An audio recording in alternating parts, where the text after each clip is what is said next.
The April cattle on feed report came out just a couple days ago, and Derrell, were there any big surprises in the report? Not too big of surprises, although the placements for March came in a little bit bigger than expected, about 4.8% higher than last year. Marketings for the month of March were down about 3.4%. However, we have to keep in mind that this March had one less business day compared to a year ago, so on a daily average basis, they were actually slightly higher than last year. Those two things led to an on-feed total for April 1 that was up 2% from 1 year ago. So the larger placements, is that going to cause a problem as we move on in through the year? Well, again, I don't know if the trade will react a little bit negatively to it. I wouldn't think too much.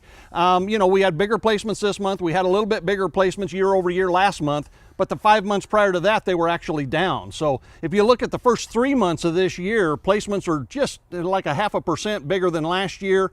Most of those placements were in lighter weight cattle, under 700 pounds. So they're not going to hit until mid-year and later for the most part. And so I think we're probably spreading out these cattle enough to not really have any major problems from it. I can't believe that we're already in the second quarter of 2019, which means that the Q1 numbers came out in there.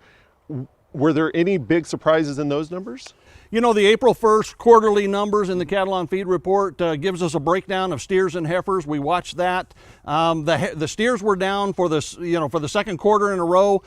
Steers were down about 1.1% compared to a year ago. The heifers are above a year ago and have been for several quarters now. They were about 7.7% above a year ago. As you look at these numbers and you look at the proportion of heifers to steers in the total mix of things, it's pretty clear we're slowing down heifer retention. Heifers as a percent of steers and heifers on feed, the total is up to about 37%. That would suggest that we're not keeping as many heifers for breeding. It's more confirmation that we're slowing down this herd expansion.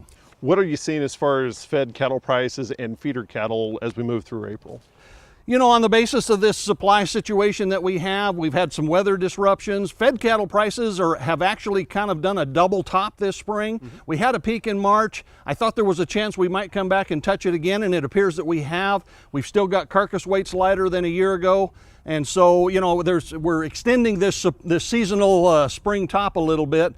Feeder cattle, kind of the same story. We may have peaked in late March, but we're extending that support. We've got lots of green grass coming on. We've got the best forage conditions we've had in a lot of years. We have zero drought in Oklahoma right now, and really in much of the country. So good forage conditions.